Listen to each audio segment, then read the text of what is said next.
reported to be UFOs and unknowns. That's great. I love seeing that. I love being part of that, and I love to actually analyze. That's my specialty, is doing that analysis. And it's like a forensic analysis. And forensic analysis is fun. I like doing that. So I take apart something, I try to figure out how it happened. And my thing that I do is I like to recreate things. So as a MUFON analyst, I'll recreate and try to make it happen the same way it happened. Make it look and say, hey, this looks the same as this over here. I'm not saying that's what happened, but if I can recreate it relatively easily, then we have to consider that maybe this was something that was created. Now, that's not debunking, that's explaining a possibility. Okay? I'm not a debunker for MUFON. That's not what I do. All right? I do a scientific analysis to figure out what it may be. But I've had experiences that I cannot explain. I feel very strongly that there are alien civilizations that have reached us. Okay? I'm that guy. Okay? But I'm also an astronomer. This is what we look like. We dress sort of normal, kind of like you. Okay, but this is what it is. Okay, so astronomy is my science. Exoplanets, planets around other stars, are my specialty. So this is what we do. Now, I'm going to take you on a little journey. We're going to go to different places and see some really cool things. I have a few toys to show you too, so it's be kind of cool. Now, the talk is called From Here to There, and basically I titled it that because we actually have to bridge a gulf between the Earth and some distant place. And when we do that, we have to try and do it in a way that is feasible within the time frame and the constraints of the science we have. We can't channel beings from the Pleiades and expect to actually get a fundamental answer that can be tested in a hypothesis and proven.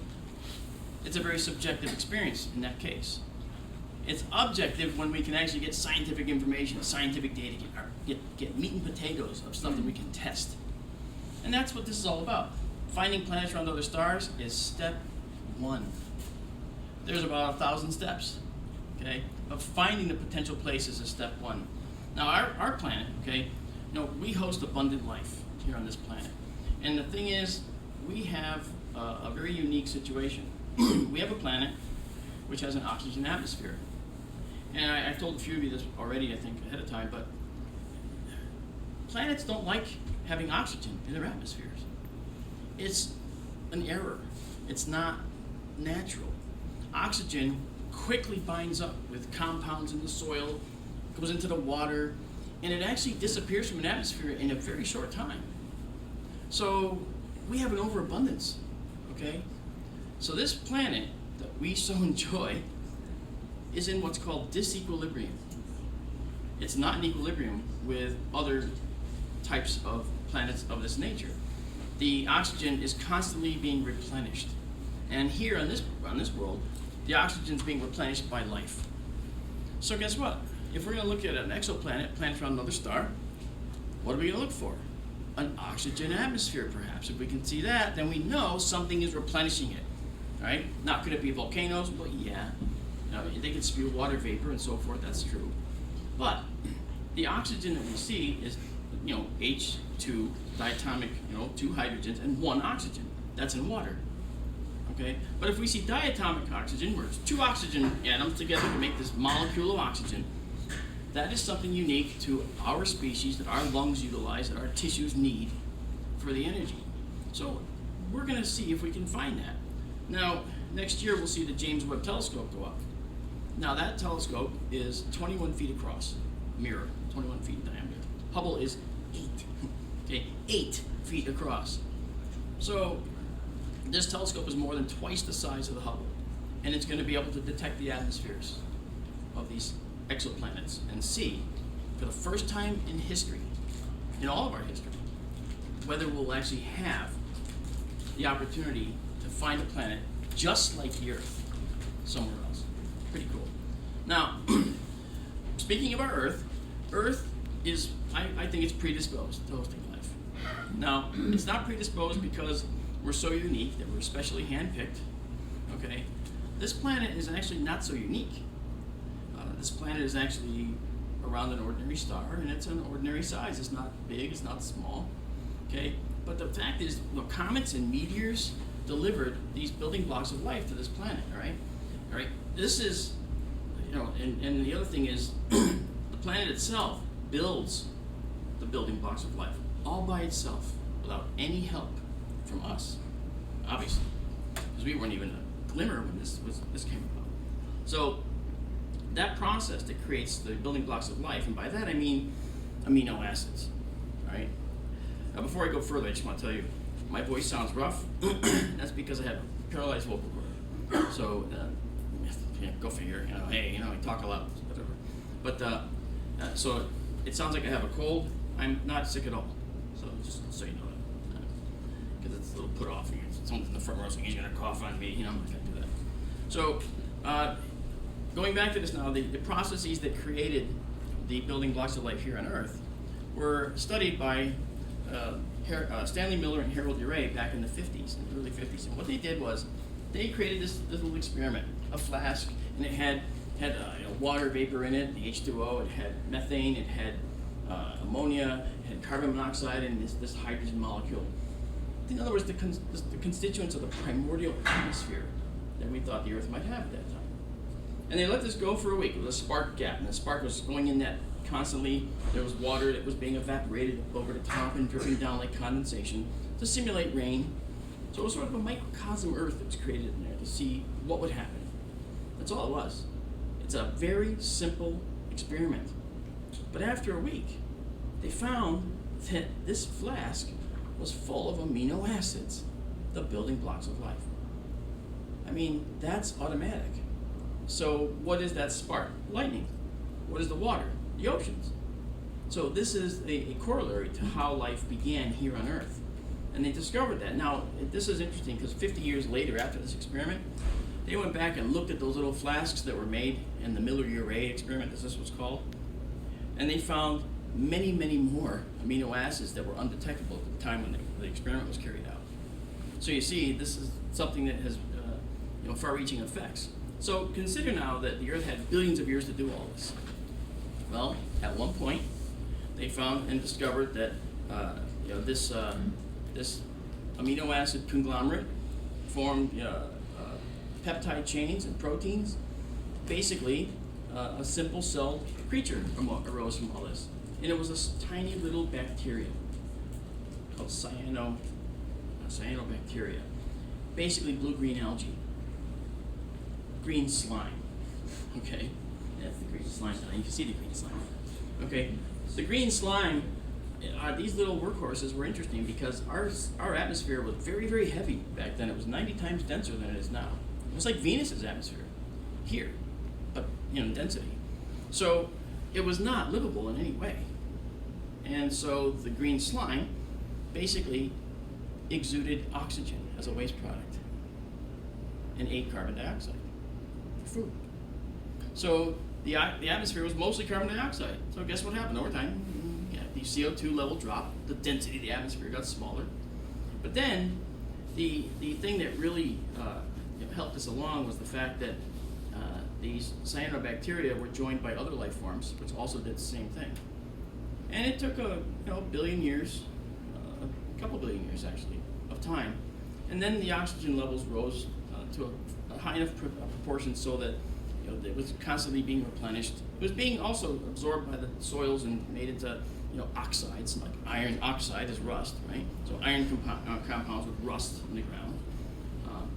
Mars used to have a lot of oxygen, that is to say water vapor, but because its atmosphere was lost to space over time, the solar radiation obviously getting down to the ground because there's no magnetic field to stop it like here, the H2O in the atmosphere of Mars was broken apart into the hydrogen and oxygen.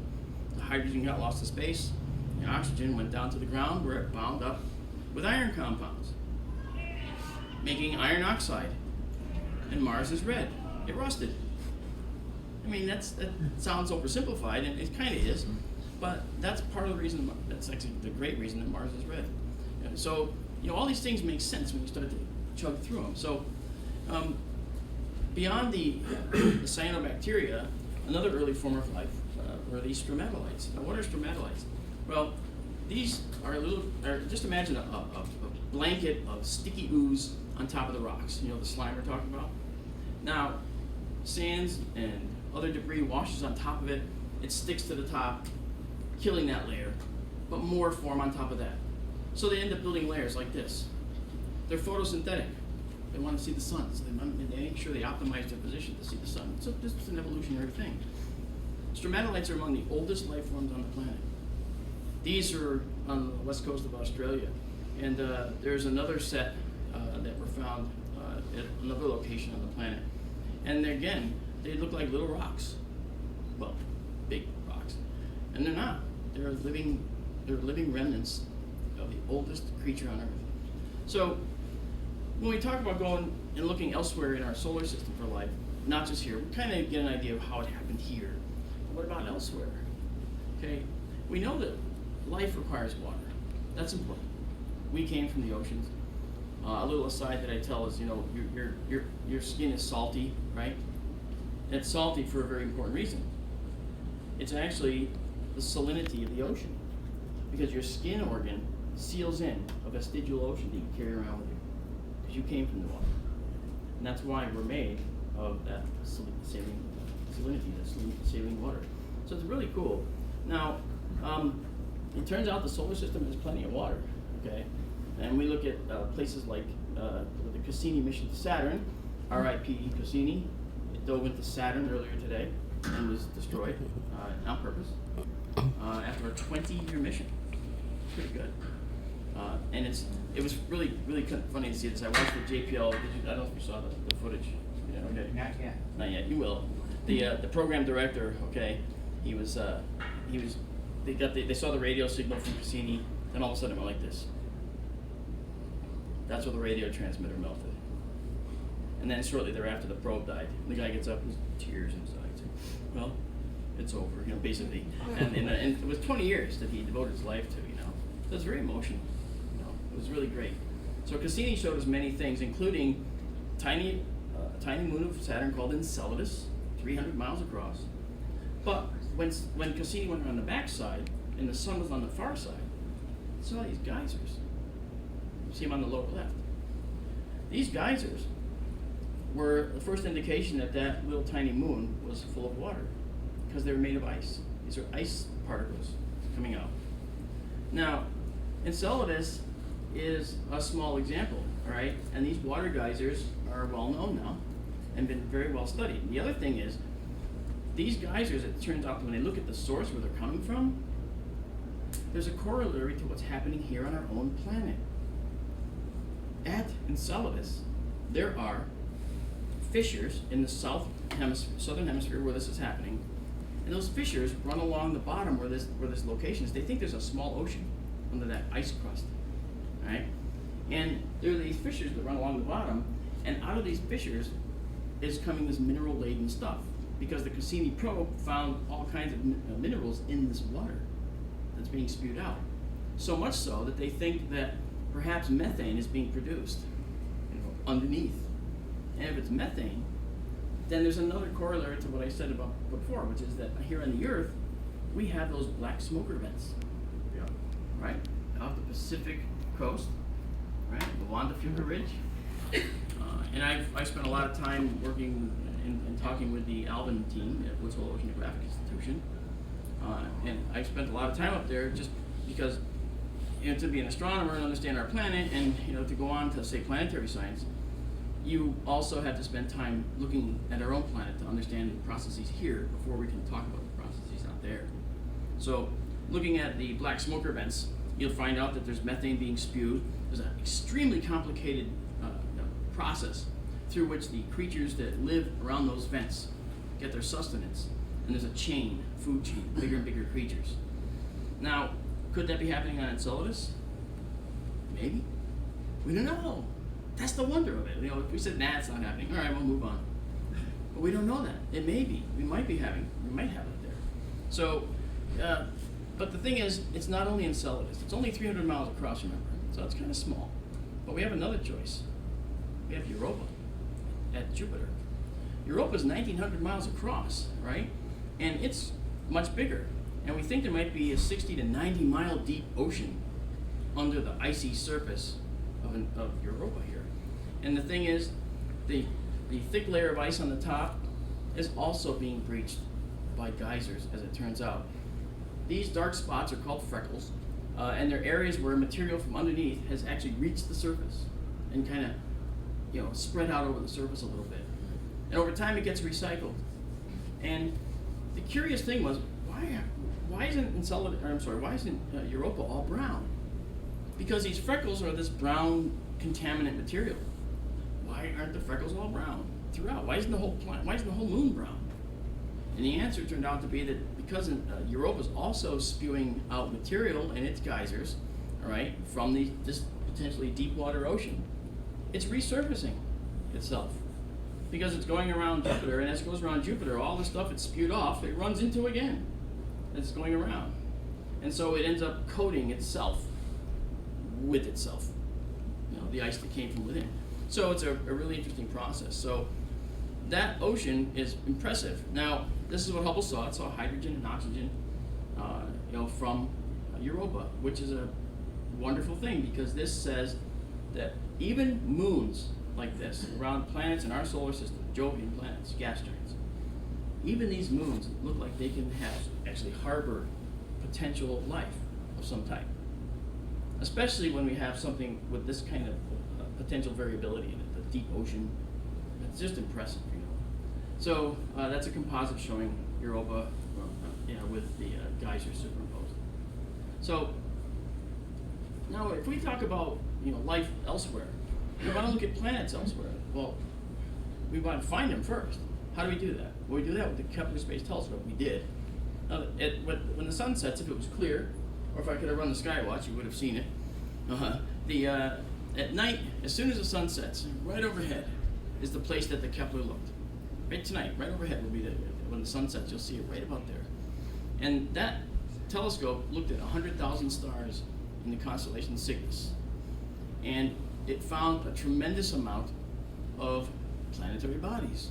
They called them candidates first, but then they retest from another point of view, saying, hey, let's use, say, another method to test whether there's a planet there. And that would confirm whether the other observation was also valid. Very impressive stuff. It found, over 3,300 planets, and my guess is it's going to find, when the data is fully resolved and fully analyzed, it's probably going to be closer to 10 to 15,000. All right, that's eventually. Now, why is that important? It's important because it's a statistical thing, right? We want to look at the statistics. So when when the Kepler Space Telescope was looking at these stars, it was looking for one thing in particular. It was looking for that time, that moment when a planet might cross in front of the star as seen from the Earth. And it would cause a slight little dip in the light coming from that star. That's called a light curve, a dip in the light curve. And when it did that, that would say, well, that would say to us that there was something there causing that light to dip. But you had to wait for several cycles of that to happen to make sure that it wasn't a transient, temporary phenomenon on that star, like sunspots on our sun. Right? So they wait for this to happen again. It could take years. So the research is slow, unfortunately, but it's inexorable. It's getting done. And so what happens is, sorry, the wrong way. We have this. In this case, we have a double star. We have this bright star in the background, and we have this red star here that's a double star circling the brighter star. Then we have the transiting planet, which is going in front of both of these stars. Okay, we've seen this. Now, here's the other thing. That little tiny thing you see there on where it says labeled atmosphere, that's the part that we want to really see. Once we know there's a planet there, we want to find this atmosphere and see what's in it. Currently, we can't do that. The Kepler Space Telescope was limited in that regard. But the James Webb Telescope, as I said right at the very beginning, that one is actually going to be able to do it, and it's going to be really cool. It'll actually be able to tell us whether it's just a methane atmosphere, something breathable or not. Now you might say, well, if it's creatures like us, then maybe it's oxygen. Fair enough. But if it's not creatures like us, then what do they breathe? Do they breathe? Ever think of that? Maybe they don't have to breathe. Maybe there's another process that sustains their biological processes. Maybe they don't need oxygen. Maybe they don't need a gas to breathe. Maybe lungs are something just systemic to humans here and animals here. I'll say something about that real quick. If you look at every animal species on this planet, every advanced animal species, they all have bilateral symmetry, axial symmetry across their center, right? They're all symmetric. 2 arms, 2 legs, 4 legs, back legs, eyes, hemispherical brains. They all have that. Every one of them. So that's something to indicate that there's some sort of template at play. Why did all the life have 4 legs, or arms and legs? How come all the life has that? We don't have a pogo stick, gazelle running through Africa, or we don't have a one-legged pogo stick creature. We don't have any creatures on the earth other than bats and some other insects that actually navigate with sonar. That's a specialty item for dark night creatures. But it's interesting, isn't it, that this symmetry is something that seems to be a template in the universe. Remember the first couple slides, I talked about the building blocks of life were delivered here by comets and meteors, and then the Earth itself makes them. Carbon-based life. If it happened here, it happened elsewhere. That's guaranteed. And the reason we know that is because when we do the statistical study of how many stars in our galaxy actually have potentially Earth-like planets, that can be as high as, believe it or not, 40 billion. Okay, 40 billion stars within our galaxy. That's the high end. Okay, it could be between 10 billion and 40 billion. It depends on how many stars you think the galaxy has. I mean, we don't even know how many stars we have in our galaxy. We can't see through it. We can see other galaxies and count all those stars just great. But only if they're facing us. If they're edge on, well, and we still don't know. We can't get out there past it to look down on it, that kind of thing. So it's all it's an uncertain science still, but we're working on it. And I think that the whole point here is that we're going to find that the universe is what I call a populated universe. And that's the title of my book, Populated Universe. It's not out yet. I'm working on getting the final illustrations installed, then it'll be available probably as an ebook first. But it talks about the conviction that I think that the universe is very predestined to build life, or at least the building blocks of life. It's just amazing. Now, let's talk about the stars, okay? The stars are interesting because not all of them can support planets, and there's a huge number of stars out there, right? Now, this really fancy-looking diagram is called the Hertzsprung-Russell diagram, and it basically shows the different types of stars. Here's all you have to take away from this. Along the bottom, stars are ranked by temperature. Hottest to the left, coolest to the right. Largest to the left, smallest to the right. That's along that snaking band in the center. Then there's other areas where these supergiant bands up at the top. Those are specialty locations for stars that are no longer doing normal things like our sun. Our sun is fusing hydrogen to helium. All the stars that are doing that, that's the normal fusion process. It's what we're trying to do to make energy. That normal fusion process is along this snaky line that is called the main sequence. And all the stars along that are called dwarfs. Go figure, the sun's almost 1 million miles across. It's a dwarf. It's a big dwarf, okay? But they're called dwarfs. And the reason they're called dwarfs is because some of the other stars literally dwarf the sun, all right? If you put some of the biggest stars where the sun is, it would literally go way past the planet Jupiter in its orbit. Okay, so that's a massive amount of fusion going on there. Okay, let me tell you. So this diagram basically gives us the spectral class of the star along the bottom. And then the luminosity along the left, that's just the brightness of the star. And you see 1, that's the sun.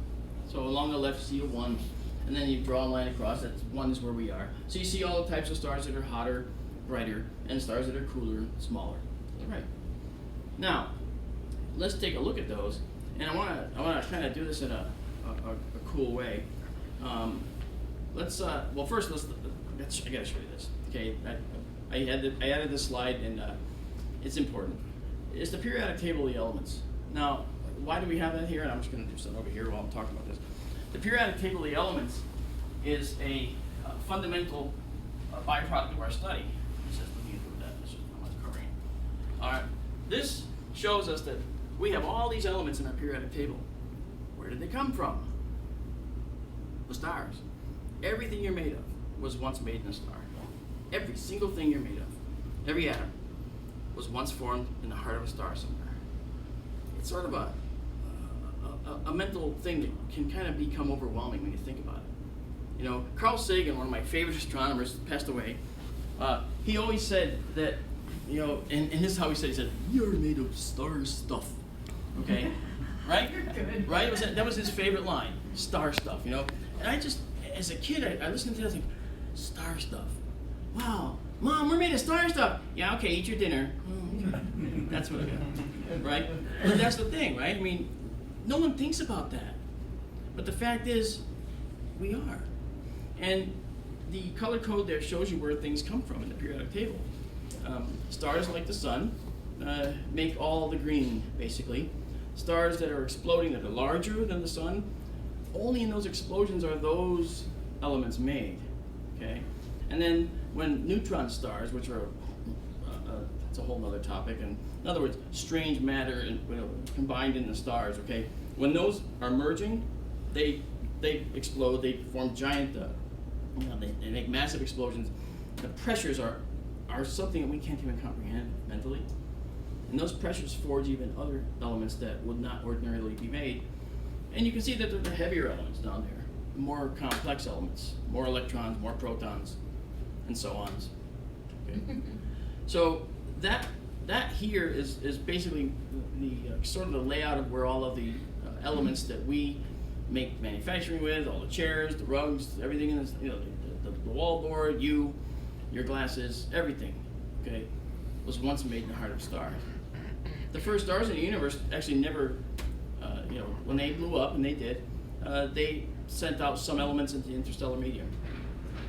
They eventually, this is hard to fathom, in the vastness of the universe, they eventually migrated to the point where they could form a disk of material around another forming star. The star itself was made of some of these new elements and had them in it when it started and winked into existence. And then you had these disks of material, debris disks they were called, or accretion disks. These formed planets. Those planets were made of elements that were created somewhere else in the star, some other star. So, you know, and it was an ongoing process. So when stars die, they return some elements to the interstellar medium. When stars are born, they're born of elements that came from the interstellar medium. Water break. Thank you. Now, if we look at the different types of stars, I want to take a look at these stars first. So these are O stars. Now, O stars are among the hottest stars there are. And this is, oh, I gotta turn that on. Okay, O stars are really hot. So they're very blue. Now, these bright blue stars are very, they're high temperature, okay? And here's an example. If you know the constellation of Orion, then one of the leftmost star is Alnitak. It's an O star, massive O star. Its life will be over long before our sun's, okay? And that star, being so massive, when it explodes, it's going to return a massive amount of elements back into the interstellar medium, which will go somewhere, and eventually maybe, you know, we'll be able to use them at some point with a mining expedition, you know, to go out and grab this interstellar gas. Maybe we're going to be out there someday, and we'll be able to utilize those elements to build stuff someday. It's all a strong possibility. Now, the O-type stars, being the hottest and the bluest, okay, they're 30,000 degrees Kelvin. Now that, as you can see, that corresponds to 53,000 degrees plus Fahrenheit. That's the surface temperature, kind of where the border is. The temperature only gets hotter as it gets inside. Many, many millions of degrees, and which is sort of unfathomable. Now, those stars are the hottest. They're also blue. The hottest color is blue in that Hertzsprung-Russell diagram I showed you. Then we have the B stars, and B stars are a little bit lighter blue, and they're actually more toward the white, right? So this star is a B-type star. Now, B stars are stars like these. That if you're aware of the Pleiades, that winter little, it's in Taurus the Bull. It's a Pleiades, a little tiny. It looks like a tiny little dipper in the sky, not that big. Okay, it's also the emblem on the front of the Subaru. A little collection of stars. It's that. It's the Pleiades. All right, the seven sisters. Now, the Pleiades are all B stars, and for O stars and B stars, we don't really think that we can have planets around those. There's a reason, because those are very hot, energetic stars. They blow out radiation at immense proportions at an immense rate. So, any material that would be in a solar system or a star system to build planets from would just get blown right out of the system. Okay, as is happening to the dust we're seeing here. Okay, so that's those. Now we also have next. We have these are 15,000 degree Kelvin surface temperatures on these guys, and they're just immense. Now next time you look at the Pleiades, remember, okay, they're sort of a bluish white. All right, the O stars are actually bluer than this. Okay, so then we have A stars. A stars are white. Okay, so we see the white star. Now A stars are about 10,000 degrees. Let me see back here. Okay, the 10,000 degrees, about 17,000 degrees Fahrenheit. So they're still pretty warm. Okay. Now, then we go to the F stars, and the F stars are actually beginning to take us down. I'm sorry, not that way. Take us down the path of to here. They're kind of a cross between white and yellow, right? And those stars are a little cooler. They're about 7,000 degrees. You don't have to remember any of this. There's no test. Oh, actually, I'm sorry, there is. And the 7,000 degree Kelvin, Kelvin is a scale that is interesting because we wanted to have a temperature scale that started at 0, didn't have any negative numbers.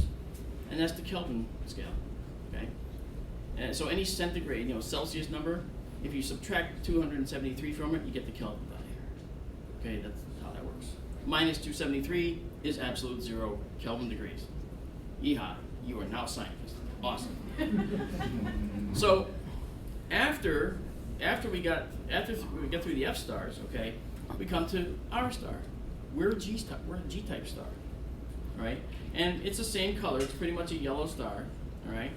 And it's about 5,400 degrees Kelvin, which again is 9,200 degrees basically Fahrenheit. I'm telling you the temperature because this is how it's measured on that Hertzsprung-Russell diagram from the top to the bottom of that snaky line.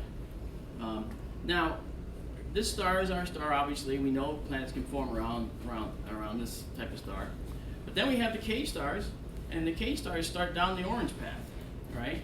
They're cooler, much cooler. They're around 9,200 degrees Fahrenheit at the hottest, but they're cooler than that still. The beauty of these stars is they can have planets just like the G stars, and the F stars can have planets too before them, and the A stars are about the limit. We don't find a lot of planets around A stars. That seems to be the starting point for planetary systems. And that's important because once we know that you can get everything from A, A, F, G, K, all the way down into the M range, then we know where to look. And there's something interesting about these guys, okay? Those are the red stars. Those are M-type stars.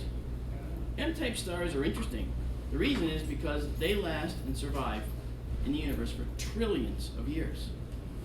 They're little burners, softly burning. They're literally only just a few hundredths of the brightness of our sun, and they're also extremely small. Okay, they are only about they may be twice Jupiter's size. Okay, and in fact, you familiar? Have you heard of TRAPPIST-1? The system TRAPPIST-1 is the one where it has 7 planets, 3 of which are in the habitable zone of that star. Every one of those planets is within the orbit of Mercury to our sun. But that's the habitable zone for one of those planets, or one of those stars, see? So you can see everything is compressed. So trying to compare TRAPPIST-1 to our sun with its planets is actually less sensible than comparing TRAPPIST-1 to Jupiter and its moons. And so they are comparing Jupiter and its moons to this star system out there to see what's going on, to see what could be. This is now the other thing about M stars is that these M stars are the most plentiful star in the galaxy. There's more of them than any other kind, actually in the universe. And there's more planets around these types of stars than any other kind of star.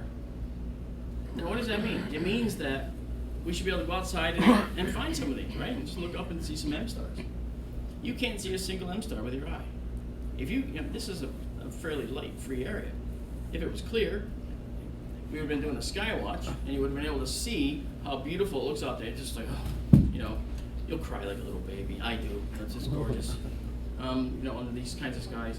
And when you look up and you see the sky, it's just full of stars, okay? Not one of them is an M star that you can see. They're all fainter than your eye. You need a telescope to see any of them. And I do a nightly clear night thing called the Sky Tour live stream. I don't know is there any member here? Remember, right? Thank you. That's great.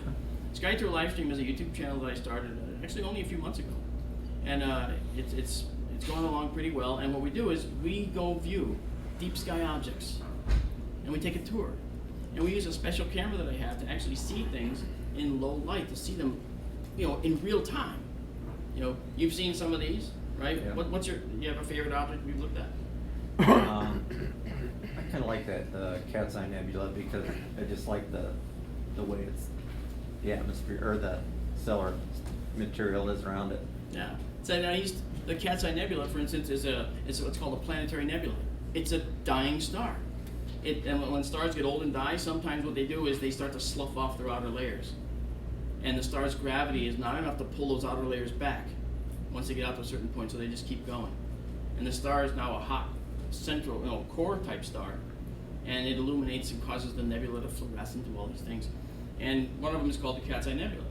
And we look at that routinely, and it's a brilliant blue color. It's just a stunning blue. I mean, it's just, you look at it, it's like, can that be a real object? And then we look at other things like supernova remnants, where we see the remains of a star that obliterated itself in the most cataclysmic explosion the universe has to offer.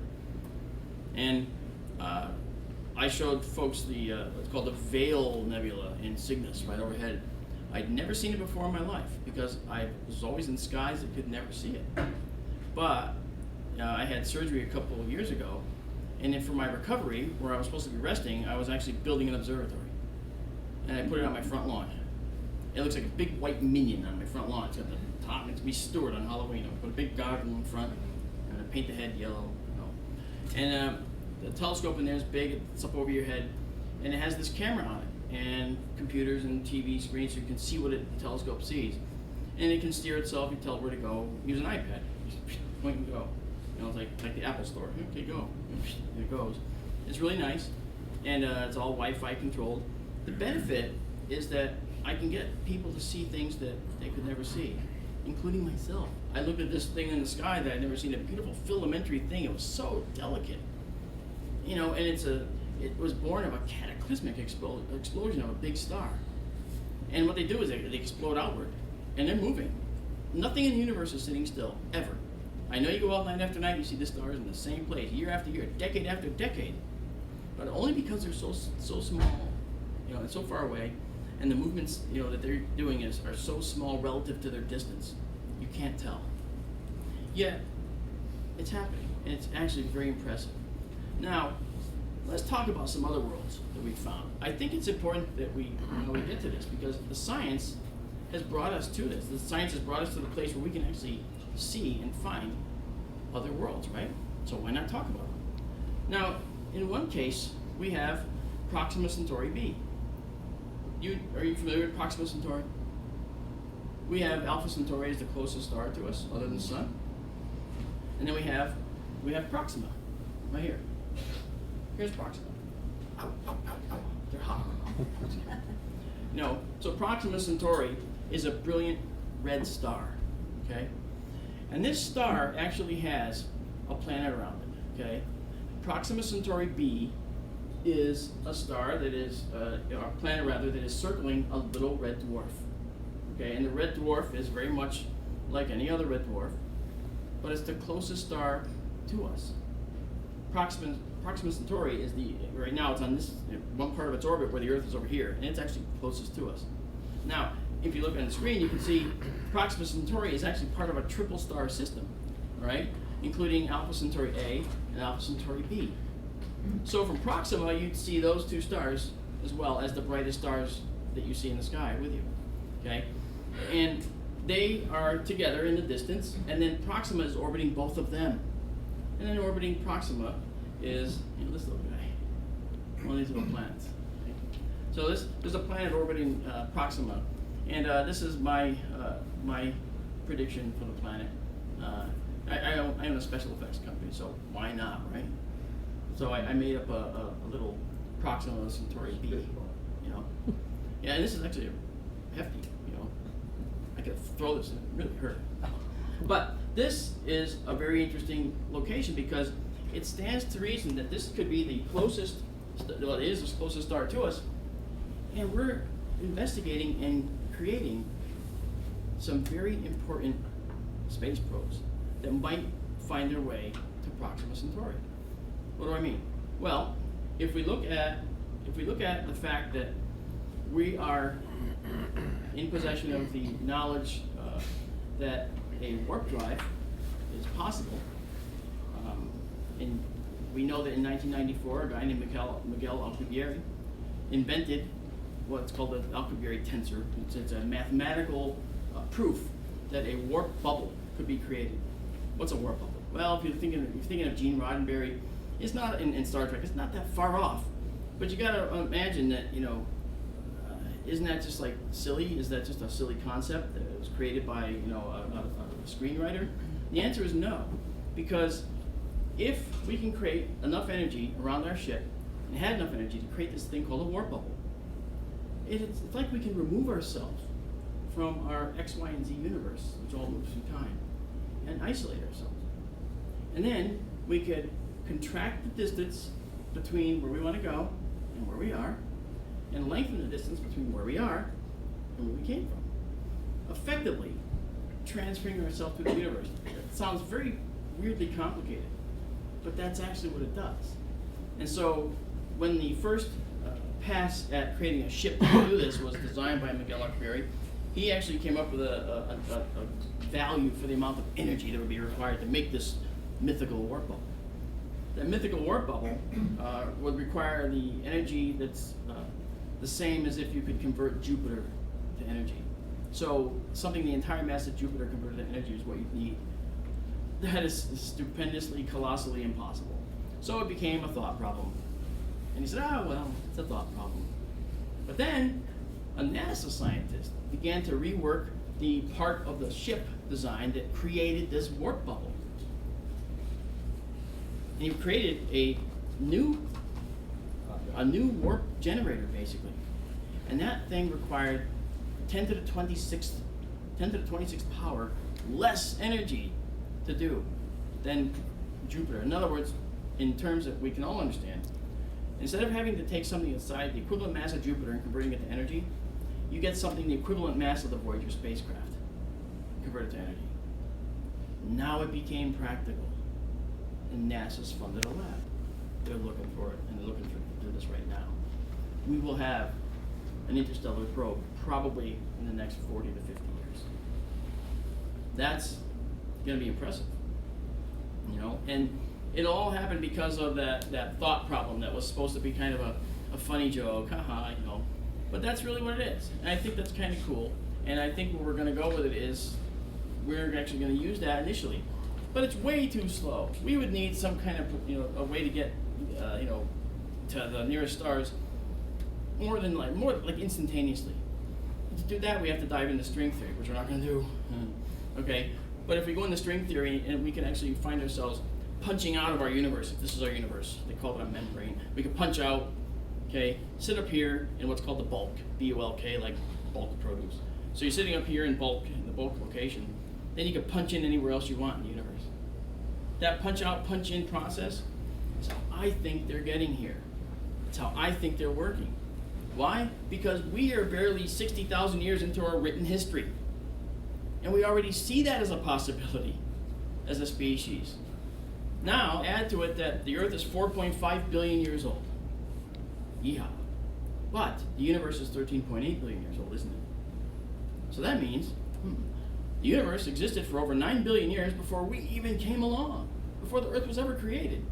So somewhere in there, there's perhaps a civilization that developed. Many civilizations could have developed and died along the way. But some civilization probably came along in there and learned this technology because we see it. The universe presents this information to us. It presents that information to anyone else who looks at it too. So because it does this, maybe they did. Maybe they saw it, and maybe they utilized it, and maybe they created it, and maybe they're here. So, that said, I think that's very important to consider that this is a strong possibility. That's why, as a science person, I'm here. Because I believe that it's very, and I like Alejandro. He's a nice guy. Okay, but as a science person, I believe that it's very important to consider that what we know in science is always changing. We are always getting past the envelope. There was a time when the most learned men and most learned women in the entire country would sit together and brainstorm about how to go faster than the speed of sound. And they would all conclude that it was impossible. Many times. And then we did it. There was no big disaster. There was just a condensation front and then, oh, he's going faster than the speed of sound. Well, so much for that barrier. All right, let's work on light speed. You know, light speed's the true speed limit in the universe for physical matter. You know, and someday we're going to be able to surpass that by not going faster than light, but by doing an end run around it. The warp bubble does that. The punch-out, punch-in string theory thing does that. That's how we're going to travel faster than light, so to speak. We're going to avoid the universe entirely when we do it. Why not? We can see we can do it. And we're nowhere near good enough to understand how that can be possible. So, this guy here, I talked to at the Gemini Observatory in Mauna Kea, Peter Michaud. He's the principal investigator on HR 8799. That's a star designation. Isn't that exciting? Wow, wish I could be a star, HR 8799. Well, HR 8799 is a star that was first seen. It's the first star that ever had its full solar system, star system, imaged. Okay? And you see these 3 planets. The one at the bottom there, just to give you a little scale, that one at the bottom down here with a circle around it, that's the distance of Neptune from its star. That's 30 astronomical units. Good. That's a long distance. So those other ones that are farther out, those will correspond to things farther out into what we call our Kuiper belt, Kuiper. That's the object. There's many different objects out there in the Kuiper belt, thousands of them, and some of them are actually rumored to be about the size of the Earth. So we have other bodies in our solar system that we haven't found yet, but they're all in regular orbits out there. We just haven't found them yet. They're not circling in here to kill us all. It's not going to happen. But this is that system that was first imaged as a whole system, right? Now, this is a cool one. Okay, this is Fomalhaut. Fomalhaut is Alpha Pisces Austrinus. At night when you go outside and you look to the southeast right now, Fomalhaut will be just coming up above the horizon, okay? Fomalhaut is a really interesting star. It's a white star, okay? It's this like this, a white star. But we found something very interesting with Fomalhaut. Because Fomalhaut, for the first time, we actually saw with regular light that we see with our eyes, using the Hubble Space Telescope, we saw that there was something else here. We found a light signal that was moving around Fomalhaut. We had no idea what it was. And it was found in 2004, right? And by 2009, okay, when it was imaged again, 2004 and 2006, 2 years later, we found that it actually moved from one position to the other. This was important. This right here told us that we had something else going on there. So when you look at this guy and you say, wow, this little thing that we saw with the Hubble Space Telescope was actually moving around the star, and told us one of 2 things. Now, Fomalhaut is well known to have a debris disk around it, several actually. And this star, this could very well be a conglomeration of debris. It could be some kind of planetary body that's being built or being constructed now. But right now, we don't know exactly what it is. We just know that it's there. And this is the first time that a regular telescope could actually see it. So this is a major discovery. I think it's pretty cool. You know? So that's Fomalhaut, okay? And that star is 25 light years away. It's twice the size of the sun. All right, it's a big star. And by the way, that distance that planet is, that it might be, is well out into hundreds of astronomical units away from that star. All right? Now, you're getting the idea that things that are farther from the star might be easier to see. And that's true. Okay? Now, we think that the star Fomalhaut has a planet that's like this. This is a gas giant. This is probably what's at Fomalhaut. And this guy is, if it's not a conglomeration of debris, that's just sort of an aggregate that's kind of going around, it might be a forming planet. But there's a lot of gas and dust in that disk around Fomalhaut. So it's possible that it's probable that it's a gas giant. As we get the James Webb Telescope online, we'll know. We'll look at it again. And by the way, when we image it again, it'll have moved even more, right? And it's rumored that it has like the orbit that it would take is thousands of years to go around the star. Absolutely incredible. So I want to talk about Tabby star next. This Alejandro likes Tabby star. We've talked about this before. Tabby star is Tabitha Boyajian is an astronomer who discovered a star using the Kepler data that seemed to be losing brightness, seemed to be dimming, or had events where it would dim substantially for a period of time. Now we know about variable stars. We even know about irregular variable stars. They vary in their light. You know, they sometimes go, it's not always the same thing. But this star is doing something different. The brightness isn't going down and coming back up. It's going down and down and then down and down. It's dimming constantly. It's getting dimmer and dimmer over a long period of time. What's that long period of time? Well, when the Kepler was launched in 2009, they had data from shortly thereafter when Tabby star was imaged. However, Tabby star, they found records that are almost over 100 years old. And guess what? They found that Tabby star has been dimming for over 100 years, generally dimming. They don't know why. They don't have any idea why the star is dimming. Well, they thought it was a swarm of comets.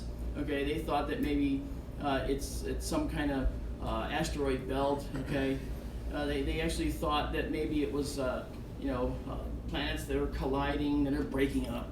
But guess what? It's happening over such a long period of time that things would have changed. We would have noticed some change, and we don't.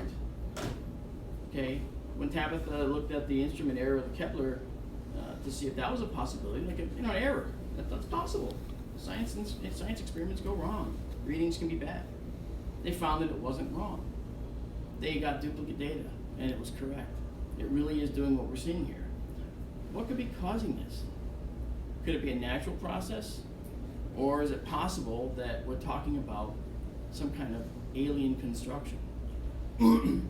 Maybe it's a Dyson sphere. Well, okay, let me qualify that. A Dyson sphere, okay, if we have a star, a Dyson sphere, is a construction that would actually surround the entire star, spherically. A giant shell, so that every bit of the energy emanated from this star, happy little star, would go to this sphere and be captured and utilized by a civilization. Freeman Dyson thought that this was an interesting way that they could possibly gather energy. However, the likelihood of creating such a thing is actually pretty low. The reason is because there's no known construction technique that we know of, no metal, no material in the universe that we know of that could withstand the forces of such pressures that are exerted on it from the gravity of a star like this, right? So what does this mean? It means that more likely what Freeman Dyson should be and has been talking about is that this Dyson sphere was more like a Dyson swarm. That is, a civilization would actually put up many satellites to pick off the energy from their star and beam it back, maybe probably microwaves, back to their home planet. When they did this, that beaming process would actually create an energy surplus from the star. The more satellites you have around your star, the more energy you can get. It's a practical solution to a problem that would be patently impossible to make. We couldn't make a sphere, but maybe we can do the swarm. And so, over time, if you put enough satellites up there, it's going to start obscuring the light, isn't it?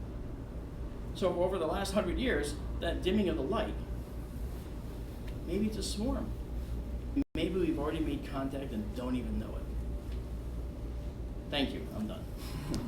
Really? Thank you very much.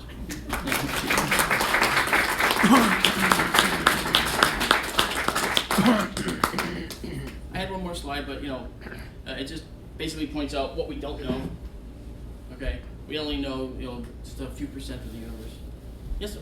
That light that we're measuring from Tabby star, how long did it take to get here? Oh, Tabby's star is actually quite far. It's actually, I forget how far it was. It might be 300 something light years. I can find that. So how if there was a construction made around that star, it means it was made a long time ago and we're just now detecting it? That's correct, and that's a good point. And thank you for thinking. That's another. I do in another lecture. I talk about this, but I will mention that now because that's important. If we look at everything in the sky, the night sky, we're seeing it like in a time machine. We see the sun as it was 8 minutes ago. Okay? I see you as you were several fractions of a nanosecond ago. Okay? Everything is a time machine because we are dependent, our eyes are dependent on when the light gets to our eyes. The farther something is, the longer it takes to get here. So, like I said, the sun's 8 minutes old to us. If it went out now, we wouldn't know. We'd be happily going through this. 8 minutes from now, oh, now we're dead. So, but it'd be 8 minutes of wonder, that we would have. So, so like when we look at stars that are out there, okay, when we look at other areas like Fomalhaut, 25 light years away, we're seeing it 25 years ago. All right, but it's a light train; it keeps coming toward us. So, today is coming toward us, and we'll see it in 25 years. And every star is a different distance, so it's really a wacky thing. Yeah. I read an article the other day about Tabby star, and I found it, and it says it's 1,400 light years. There we go. Yeah, right. And the newest theory is a ring of dust that's causing the dimming. There was actually to add to that, there was and I didn't mention that, but we talked about as far as what could be causing the dimming asteroid belts. Now, Earth has an asteroid belt, but also has some other asteroids that are 60 degrees ahead of our orbit and 60 degrees behind our orbit. Because of the way gravity works out, those asteroids are kind of trapped there, and they go around the sun as we go around the sun. Okay, these are near-Earth asteroids, right?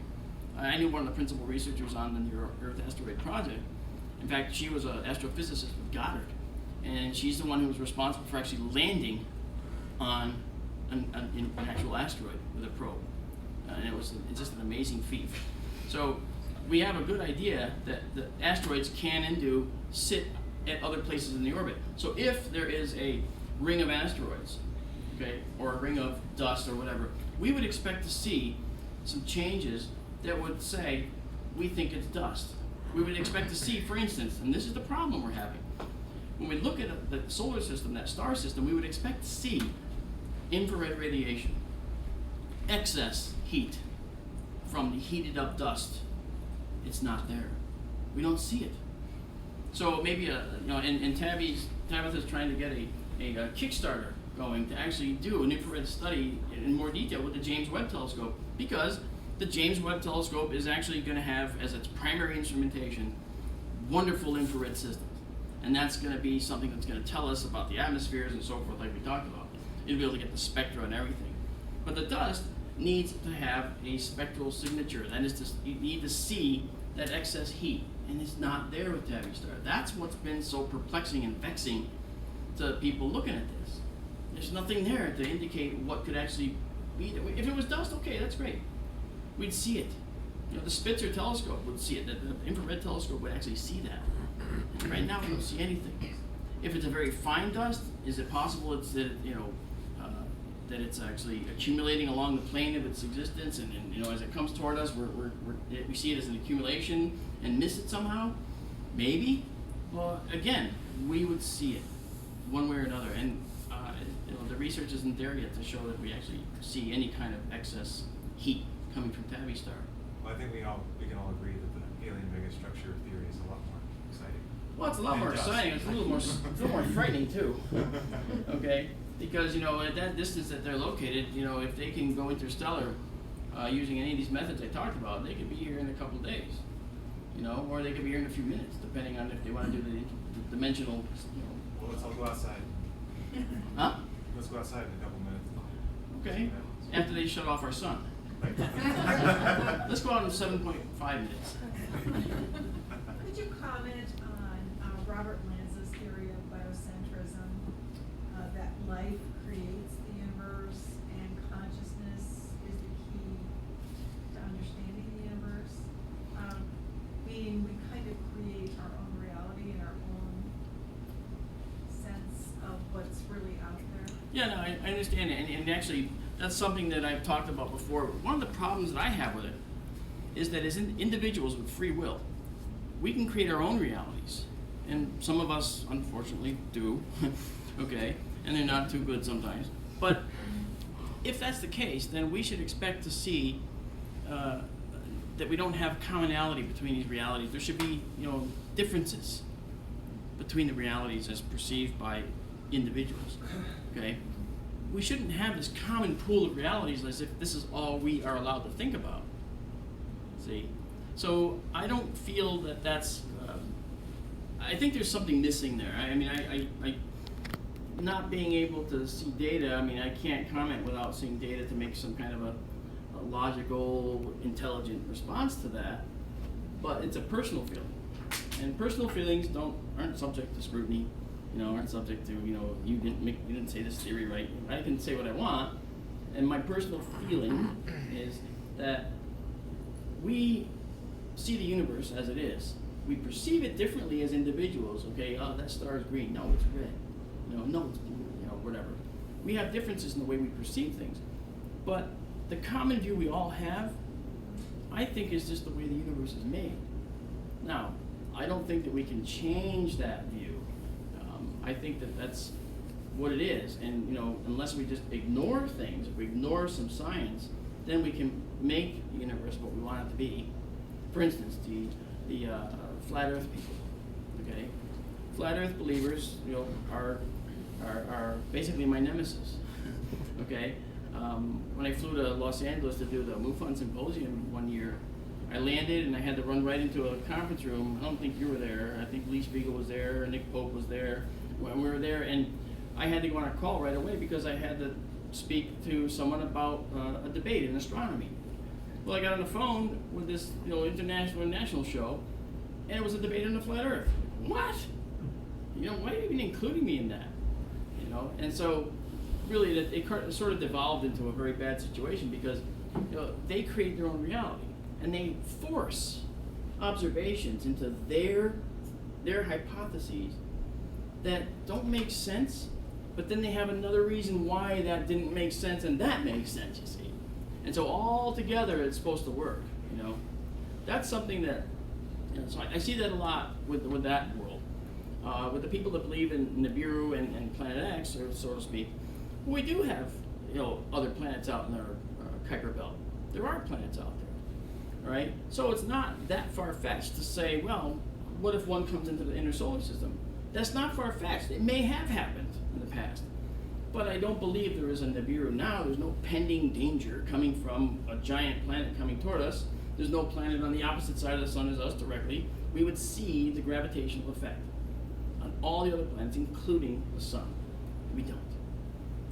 And that's so as an example, yes, I'm using science to talk about that, but it doesn't necessarily mean that you're wrong per se.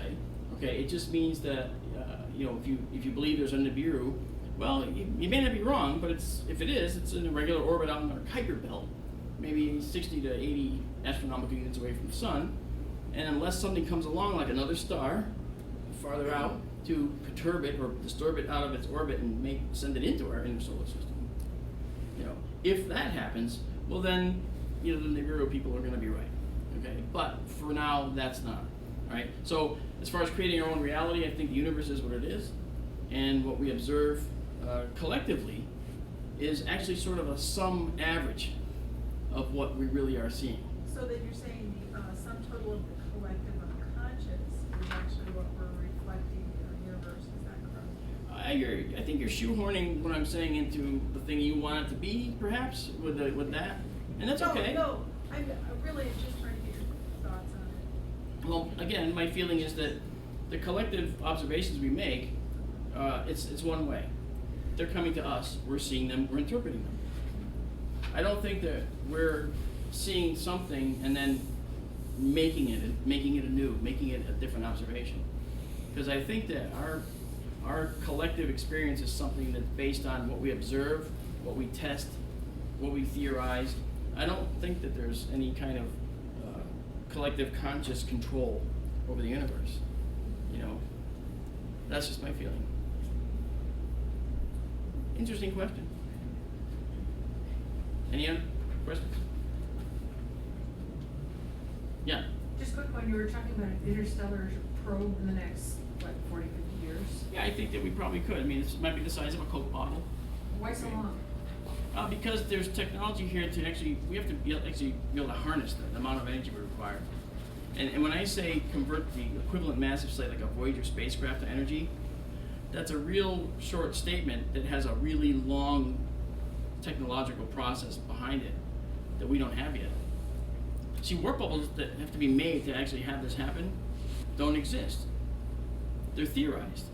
We build them if we can get the energy, so we have to work out ways to amass this amount of energy.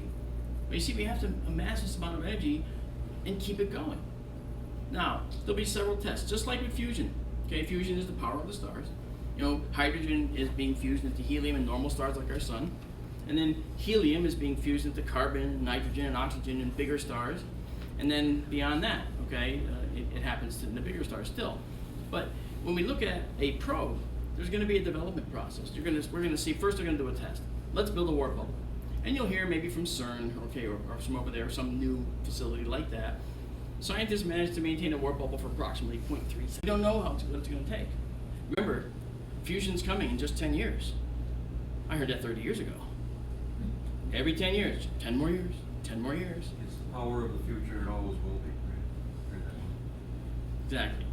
But it's actually safer than fission, okay? Obviously, because fusion products are not harmful to us, basically. Fission is like, this is what I say, fission's like a process in a valley, the way the Fukushima reactor, or the Chernobyl reactor, okay, 3 Mile Island. It's like being in a valley. The reactor's down at the bottom. To make that reaction stop, you gotta push that all the way out of the valley, okay? And to do that, you use energy to push that up. And those are control rod dampeners, the little control rods that are dropped down into the reactor to shut off the reaction, to prevent it from happening, because it happens all by itself. Fusion, on the other hand, is at the top of a hill, a tippity-top, pointy hill. It's balancing precariously. The slightest thing goes wrong, it shuts down. That's the worst thing that can happen. You can't keep it going. And the byproducts of fusion are like, well, you need tritium to get fusion to work. Tritium is radioactive.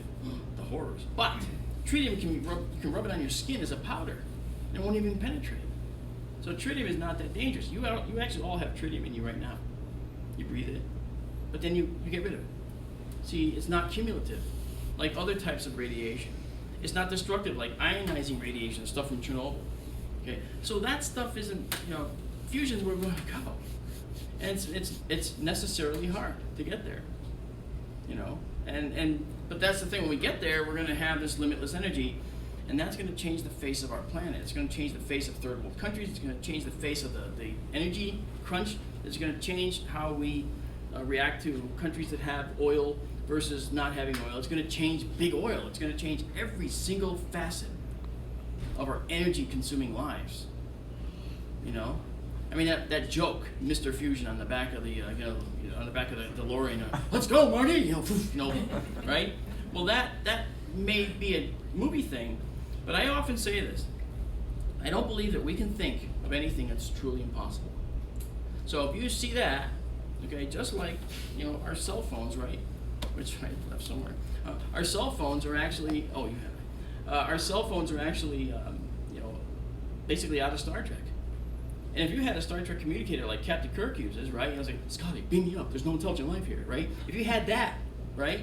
Now you'd say, oh, that's a piece of crap. Throw that away. Give me my iPhone. Okay? You'd want that because even that seems outdated. But when Star Trek came out, whoa, that's cool. Scotty, right? That was amazing. So we think of things, they get invented, and then that stuff seems old, and we move past it. And that's what we are, that's what we do. You know? So I think we're gonna move to that place where we actually see interstellar travel fairly quickly in that regard as a human species. We'll send Alejandro first. You know, he'll be the guy to go. Yeah. Debbie, Now, we're gonna send Debbie. okay, yeah, that too. Yeah. So, too. On that Alcubierre drive that I was talking about, take 40 to 50 years, that could be the greatest savior of the human race, or it could be the biggest destructive force. Here's the reason. That warp bubble, when you are pulling the universe past you as fast as you can and contracting that distance, you're accumulating stuff, energy particles in the front of that warp bubble that are between you and your destination, like bugs on a windshield. And those bugs on a windshield have to come off.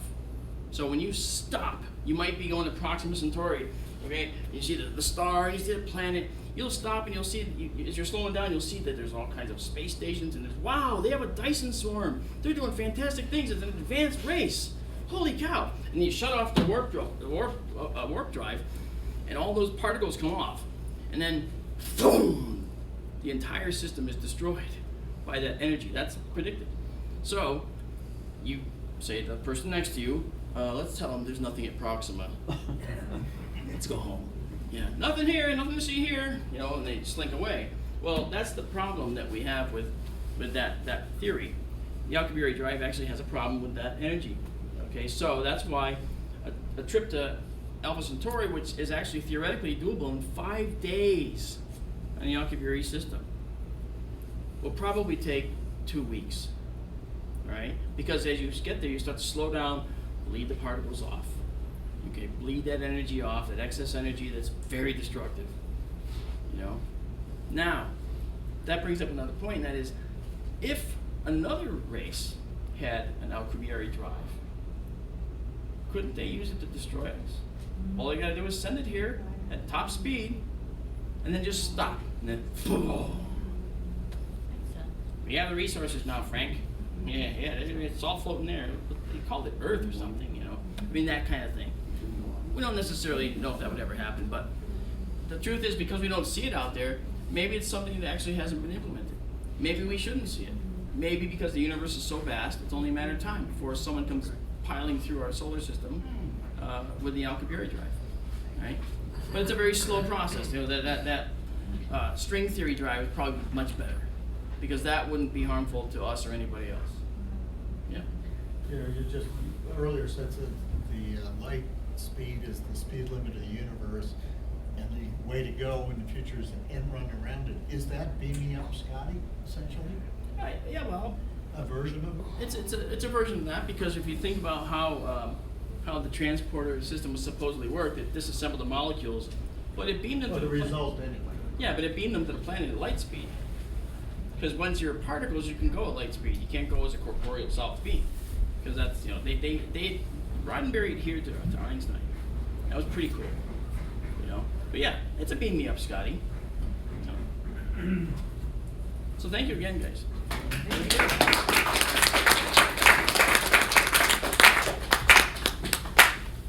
Just